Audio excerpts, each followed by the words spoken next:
Hello, everyone. It's Renee from the Fractional Referral Network.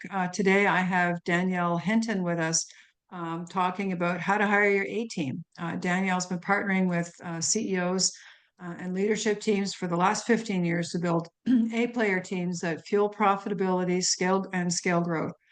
Today, she'll be sharing some insights on how to attract, hire, and retain top performers. I know that fractional executives in particular are often in a position to hire people to replace teams or improve the existing teams. So, Dan, this session, today's call with Danyelle is especially important. Thank you, Danyelle, for coming. Can you tell us? I'll explain a little bit. I hear this term top grading. What is top grading and how does it differ from traditional recruiting methods?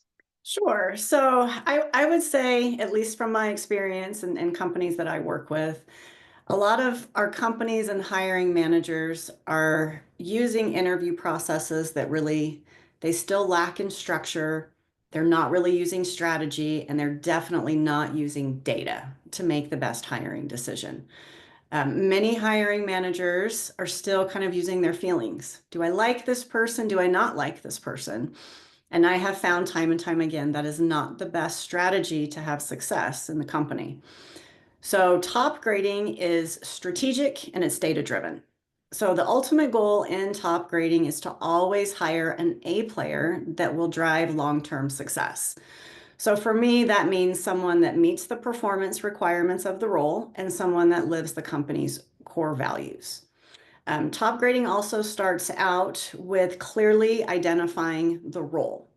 Now, I find many times when I walk hiring managers through this, they realize, whoops, this isn't the role I want to hire for. And we go back to the table and we redo everything. So, walking through what the role looks like is a huge game changer, in my opinion, on hiring. So, that means that we clearly identify what are the outcomes we want this person to have in the department, in the position. So, that can be your KPIs, your OKRs, whatever performance metric you have driving why this position exists. We're also going to identify competencies needed for what competencies are needed to succeed in this role. We usually do about 5 to 15 key competencies. That's based upon if it's entry level or if it's executive level. And these can be things like, are they resourceful? Are they assertive? Can they handle conflict? So these are really important competencies to vet out in our roles.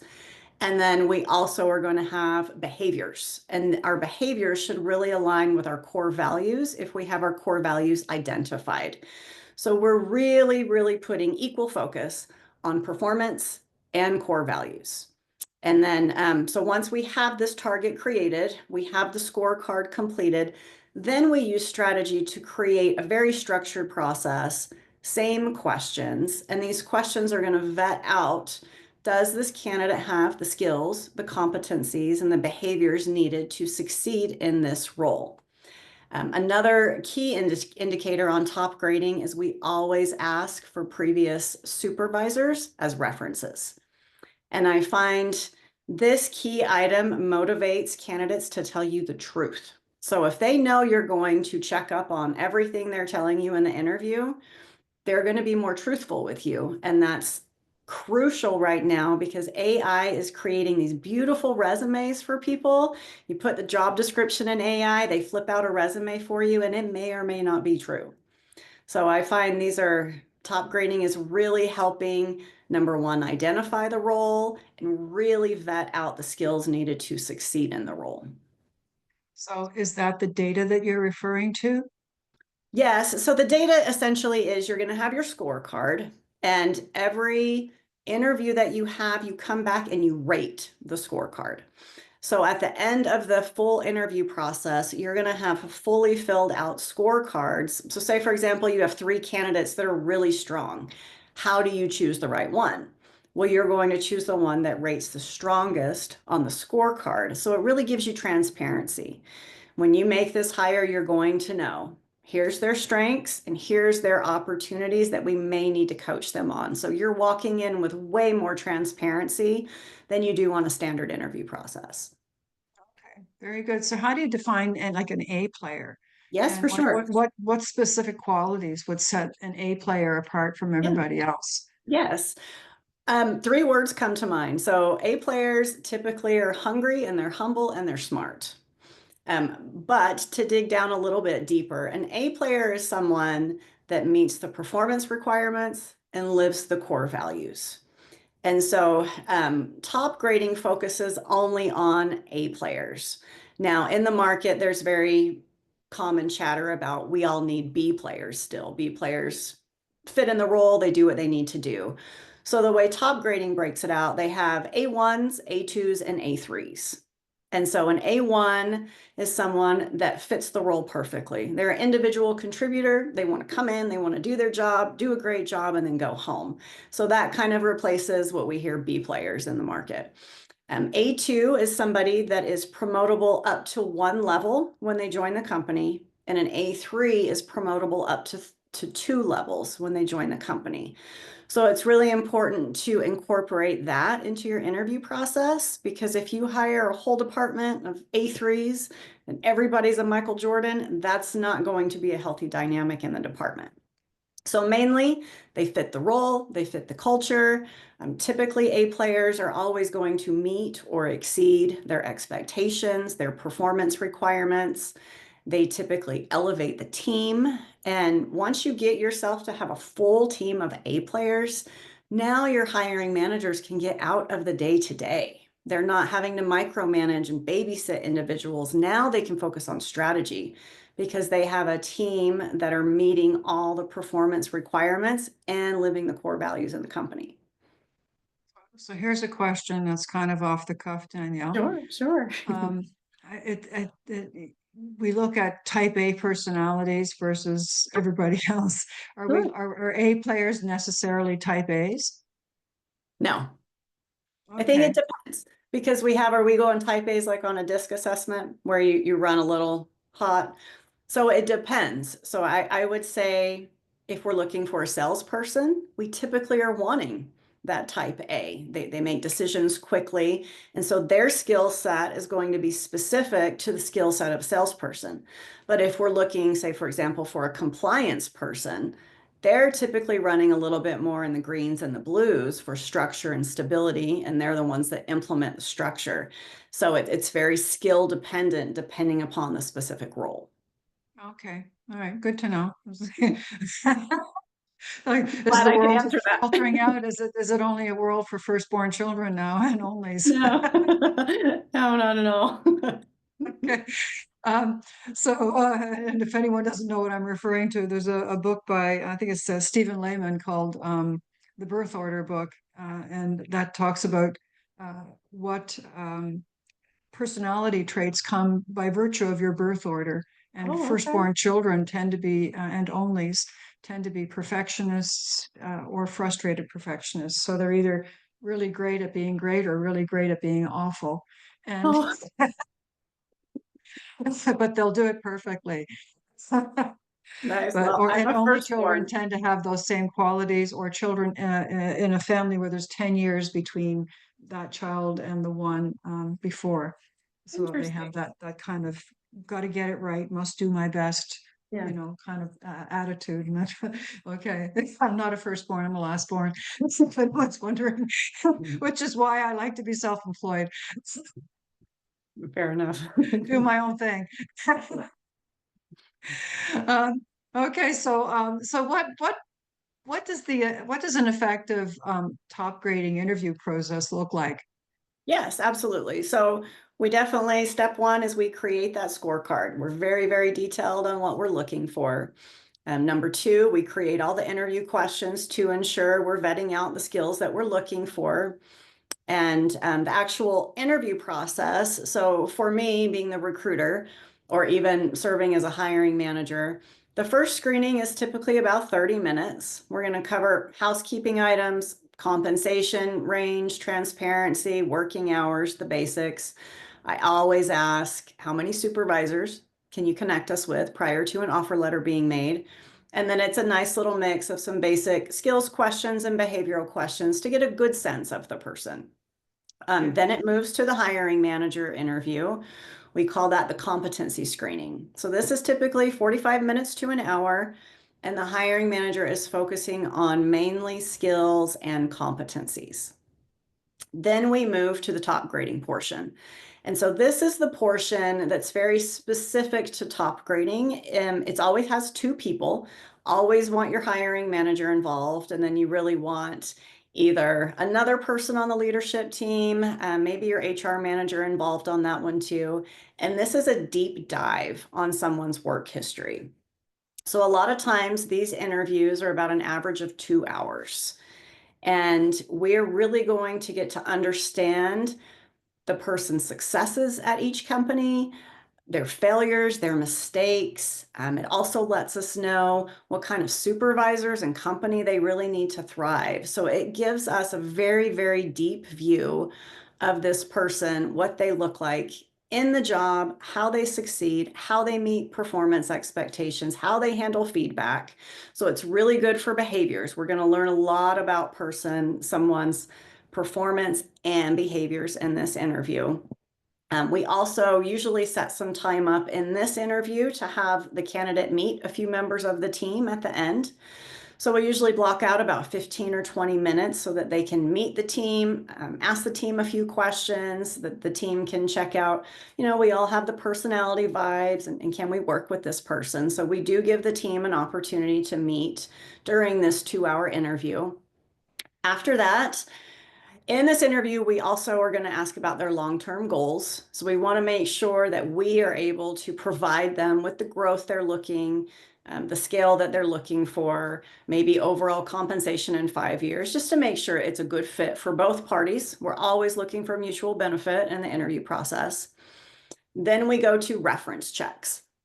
And so this is our opportunity to have a very, very quick conversation with a previous supervisor. It's about 5 minutes. We ask them a few questions, but I see some of the key questions we ask them is, how would you rate this candidate's overall performance while they were with you? And so that way we can get a sense of, are they an excellent performer? Were they a poor performer?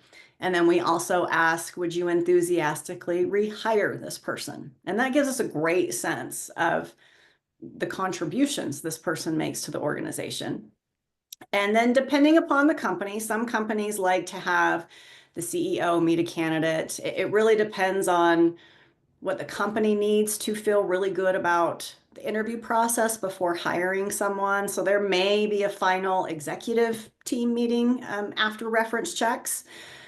But for the most part, we should be able to hire someone after reference checks. Okay, so here's another question that's kind of off the cuff. Um, in business, we say the customer is always right. Sure. And when you're hiring people, it's like the employer is always right.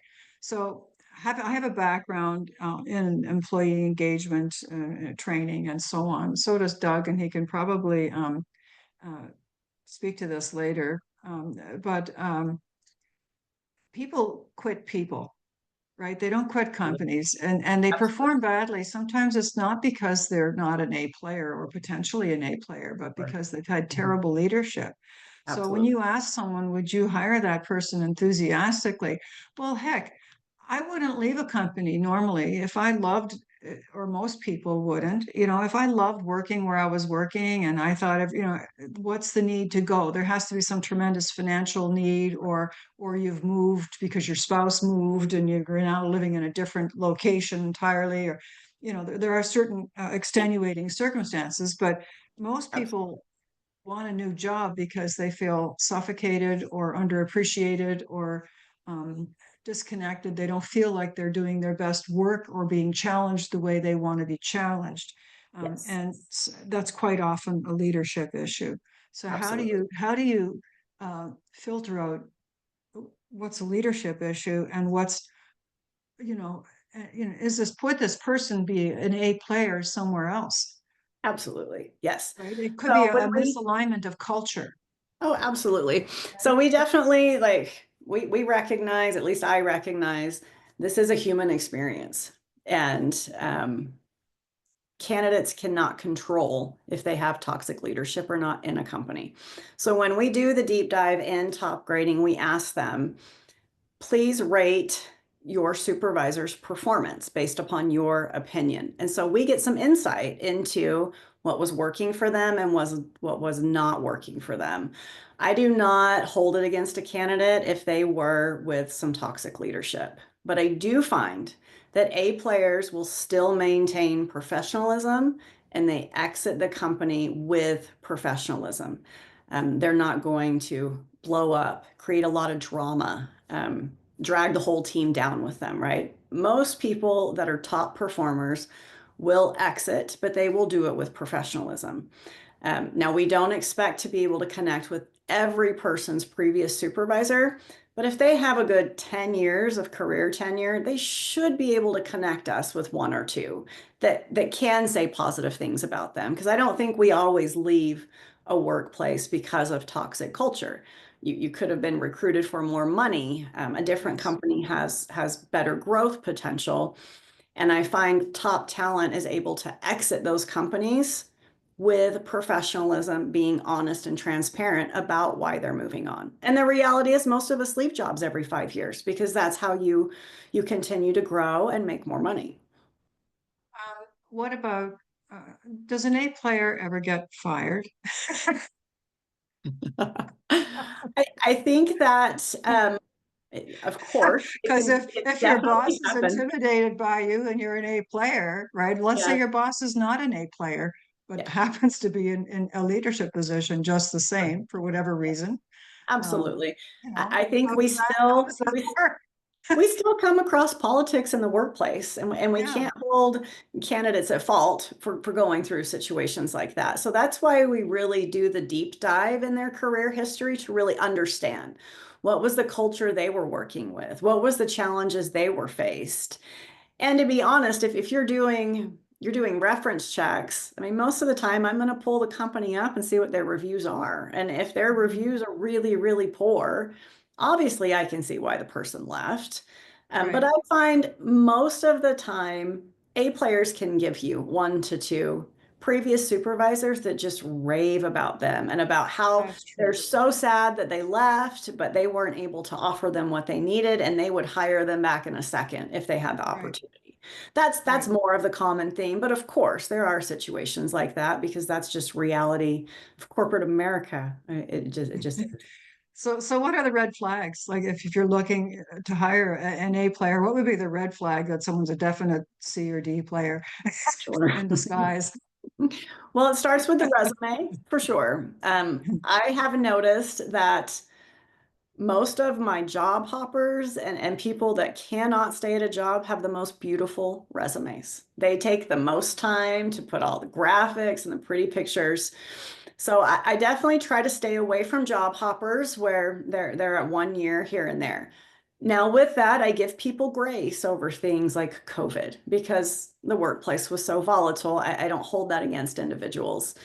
Also, some positions are more building positions versus sustaining positions. So I keep that in mind if it's maybe a sales leader looking to build a team and then exit. That there are things to keep in mind when it comes to the resume.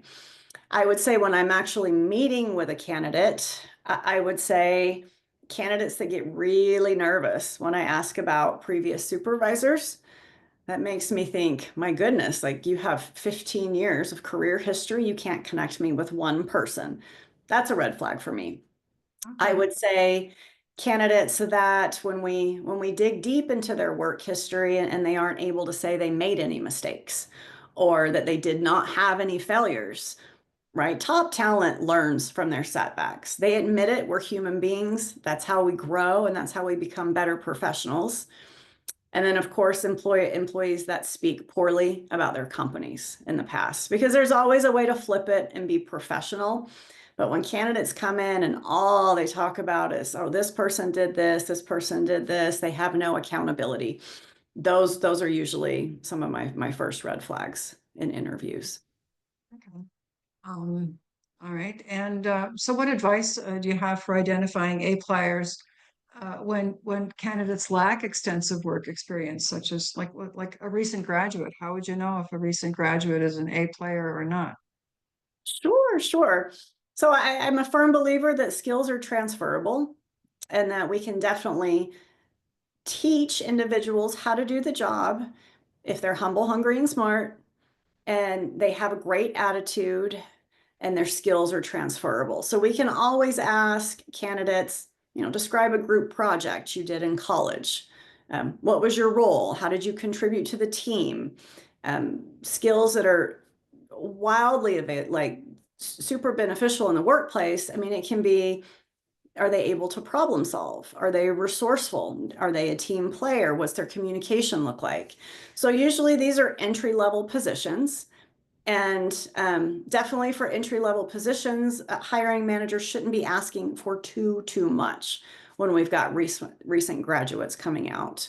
But I find when it comes to that, they're still going to give us previous supervisors. Could even be a professor. It could Right. be some of their high school jobs. I find entry level candidates, sometimes they can give me more references than some of my executives, to be honest. So it's Less very baggage. interesting. Yeah, they haven't had enough time in the workplace, right? So that they're still able to really connect us with people. And I mean, you can feel it. They have a positive attitude. They're very hungry to learn. Um, yes, and they answer their behavioral questions really well. And you think they would contribute to a healthy culture. So what can employers do to attract and retain the best talent? Because Yes, I would say hiring them first is and one thing, foremost, keeping them is another, right? it really is. And there's a lot to that. Um, so attracting top talent, I first would say you need to build a strong employer brand. Candidates are going to look at your website. They're going to go to Glassdoor. They're going to look at your social media, especially top talent, because they're wanting to grow with a company. They're looking for long-term growth with a company. They're going to do their due diligence. So I definitely recommend you have your company mission on your website, you have your values on your website. If you celebrate the wins and do fun company events, I recommend that is on your website or at least on your social media. If you're very engaged in your employment engagement, activities, or you're really having your weekly coaching with your team, or you're having those check-ins and engagement surveys, I would encourage your people that are happy to go to Glassdoor and make reviews, because everybody looks at Glassdoor before they apply to job. So I, here's I the thing about Glassdoor. I yeah, know people who were hired to work in companies, and part of their employment contract was that they are not allowed to write a bad review about the company are you serious? after Oh they my leave. gosh, Yeah, after they leave. I had never Yeah. heard that. Well, So, and maybe I that's think a red flag. that's a very telling statement. Like, do you want to work for these people? Because they clearly have a Absolutely. lot of unhappy people shit Yes. talking their company. Why? Absolutely. That would be a red flag for me as an Yeah, employee to not yeah, join that company. yeah. Um, I Or, definitely you want value. a job, they told you yes, and then you're signing all the papers and you go, oh, what's this? Like, you know what I mean?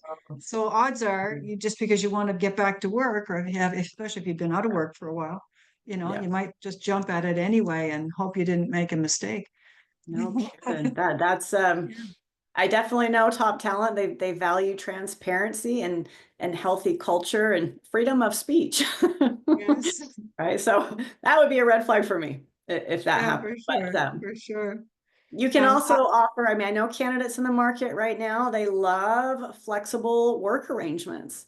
So top yes. talent can perform no matter where they are. If they're in the office, if they're at the beach, if they're at home, if they're running errands, the big focus is just to get the job done. So I know top talent, they really love flexible work arrangements, wellness programs, opportunities to grow, strong mentors on the team. Of course, if it's an executive level, it's a startup, equity options are always really great, especially if you have some budget restraints as you're starting out your company. Okay, very good. I'm going to open the floor. John and Doug, have you got any questions or comments you'd like to make? Yeah, I maybe can ask you a couple things, Danielle. Great presentation. I really enjoyed it. I did miss the early part there. I had a call at 12. But I work on the opposite side of your work. It sounds like you're focused on recruiting. Our work at my company is centered on employee retention Okay. and helping business organizations, specifically the managers and the supervisors, to kind of create the right environment and support employees and help them build rewarding career experiences. But, Yes. I'm always fascinated by the recruitment side of things because I think you really have an opportunity to match employees' expectations and their needs with what the role is. And I wondered if you could comment on that. And is there a way, or is that kind of very difficult? I know the interview process maybe helps in some regards, but oftentimes in our work, we see people will leave jobs because it wasn't what they expected. Sure. It didn't match what they thought it was going to be, or their role was different, or whatever it might be. And maybe you can comment on that. And Yeah, absolutely. So I do both. I do both human resources and I do recruiting. So I'm very familiar with creating a culture that retains your top talent. And so I would say top talent, when we are doing the top grading methodology, the first thing we do is we create a very, very clear scorecard. So it tells you exactly what success looks like in that role. So you're going to have all of the outcomes identified, whether you're calling it KPIs, OKRs, just performance metrics. I will not recruit for a hiring manager unless we have all of this clearly identified. So you're going to know exactly what's expected of this candidate. What behaviors are we looking for? We're really going to understand what the company's mission is, what their core values are, what their goals are for this year. So it gives this candidate very, very clear definition as to what they're walking into. Now, for me personally, I always recommend that we have a very clear 30, 60, 90 onboarding plan for new hires. And that's going to give them a clear identification of what success looks like for the first 90 days for them. And then for the leader, they're going to be able to catch things pretty early, right? Are they performing well? Are they going to need more training? And it really gives the candidate solid structure for the first 90 days. And sure, there's so many things I go into on retaining top talent. But I definitely find top talent likes clearly identified expectations. They know what's expected of them. And we're creating a culture of trust and transparency for our team. So I highly recommend one-on-one weekly coaching sessions with your leader and having leaders that are number one, they're in the right seats. So as much as important it is for our team to be high performers, our leaders need to be the ones that have the skill sets and the competencies to be strong leaders. And I find for myself and most people that I know, we are going to stay with leaders that really treat us as humans. We create trust. They know who we are. They know our kids. They know our kids' birthdays, our dogs. Like they treat us as people they sincerely care about. That sincerity goes a long way in the workplace, just from my personal experience. Yeah, for sure. John, have you got any questions or comments? You're on mute. Okay, yeah, I know. I was trying to find it. It was okay. I've found the top grading concept, especially as you opened with it, is very interesting. I'd like to ask you to reverse that now, as Sure. a fractional going into a company and having conversations. How can one take that top grading concept and reverse it from the fractional point of view in their discussions within the company? So as you're a fractional trying to help your company hire, or you're a fractional trying to get in with the company? Get in. Get in with the company. So you're having a job interview. Okay. I'm having a job interview. Okay. As the fractional. Yes. So I definitely always am going to want to know what the company's mission, values, and goals are for the year. And, some really good interview questions are, what are the performance metrics that you're expecting this person to provide? What would you like to see in the first 90 days? Tell me a little bit about your leadership style, or what does it look like when you coach someone up or out? And I think it just really depends for you as a fractional. What are you most passionate about, and what are you looking for to bring that mutual benefit for you working with a company? Now, for me, those are my key things. I want to know exactly what success looks like for this company. And what does their culture look like? How do they make decisions? How do they treat their people? What is their attrition rate? Things like that are, if I was interviewing for a job, those are things I would definitely ask. Okay, I'm a thank you. little bit confused. Okay, sorry. Because I see a fractional going into a company as a as a business person, not a potential employee. Sure. So they don't have the interview process the same way. They are hired to come in and address a problem, and then they leave, or find more problems than reasons to stay. But it's a business conversation rather than an employee-employer conversation. So maybe I just misunderstood what John meant. Well, I have found it kind of goes both ways when I'm interviewing fractionally. So Oh, sometimes, really? yeah, sometimes it is a conversation about what are your challenges, and how can I help, and what does help look like? Or, I mean, they might, just from being in an HR standpoint, I definitely will get grilled and interviewed about what I know about HR. Right. What do you know about compliance in this state? Sure. Or, and for me personally, I'm selective on who I work with. Like I don't want to work for a company that's toxic, right? Unless Right. I feel as though their team is open to Mhm. change. In that case, I love to help companies, but I have found it both ways. I mean, I've been grilled like it's an interview for an actual job on fractional roles, or I've had just an engaging high level conversation about what are your challenges? Here's what I recommend. Let's move forward. So for me, it's gone both Right. ways. Oh, okay. Interesting. So lucky Okay. you. Yes, I have definitely been grilled on fractional work. But I think any engagement with, whether it's fractionally, whether it's a full-time employee, it should be about mutual benefit. Like, how Yes. is this going to be mutual benefit for me? So I'm definitely going to ask questions that are important to me, that I feel will allow me to truly help the company. Because I don't want to come into a fractional role and just bang my head on the desk, even if I'm getting paid.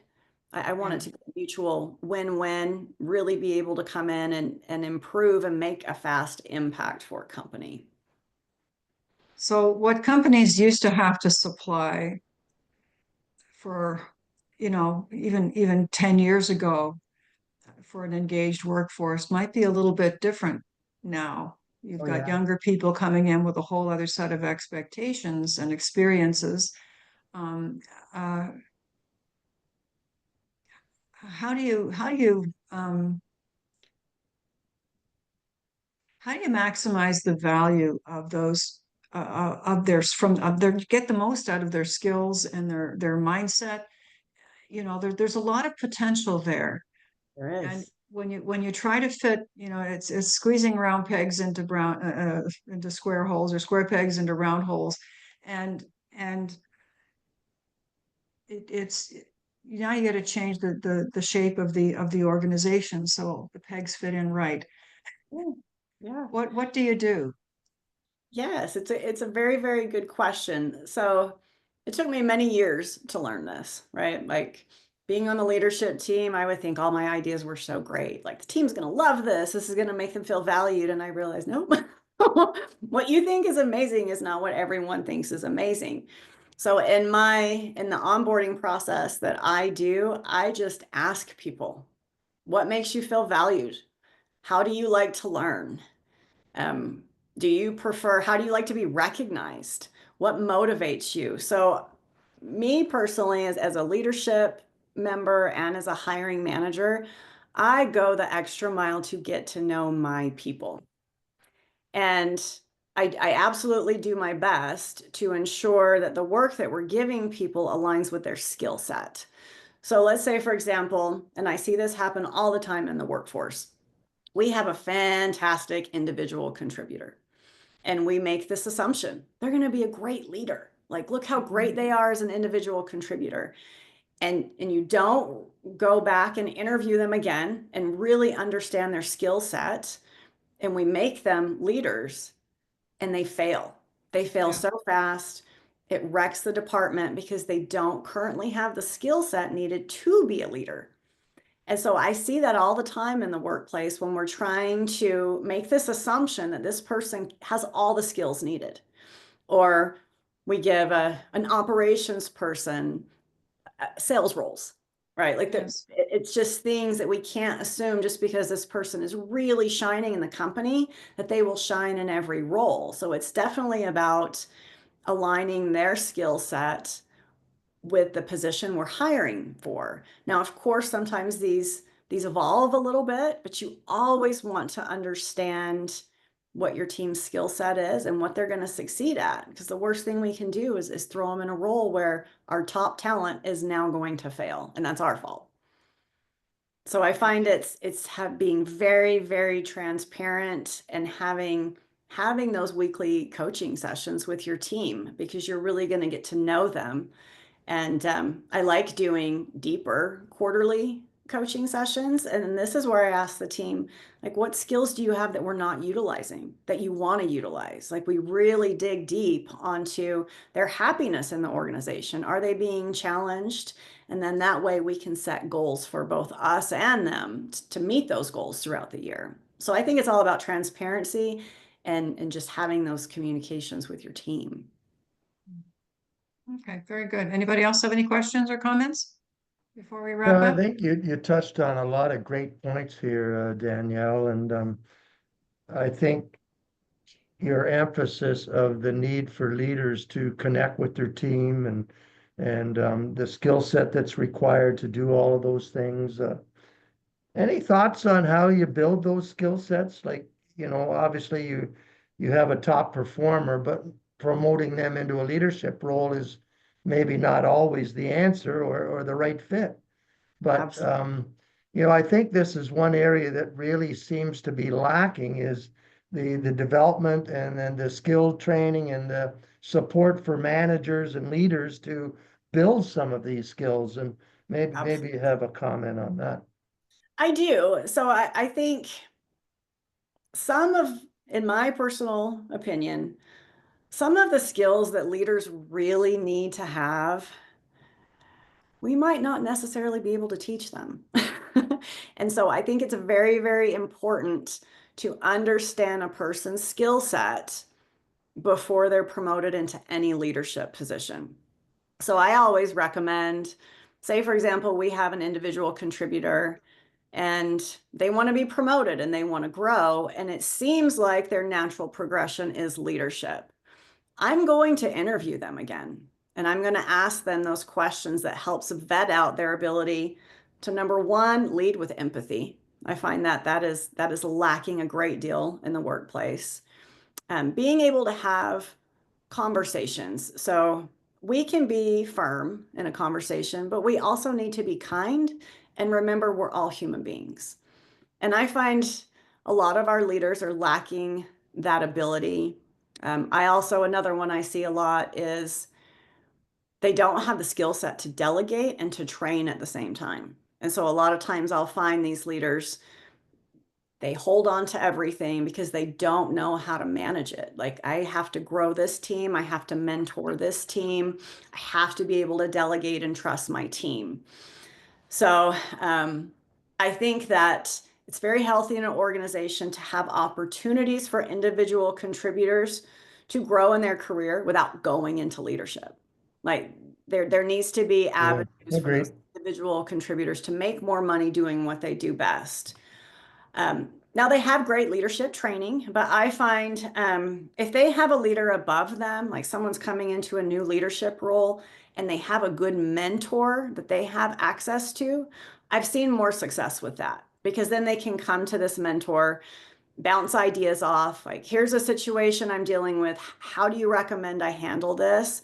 I've seen more success with that than sending a new leader to some boot camp training. Like, they really need that real life experience when it comes to employee relations, how to really communicate, how to lead with empathy, I find is one of the ones that, and then I also have found individuals that innately are people pleasers. Like, they just love to make everybody happy. I've really never seen them thrive in leadership roles. I'm not saying it's not possible, but I have found their need to have everybody like them holds them back in being able to be honest in the workplace and lead a team. Yeah.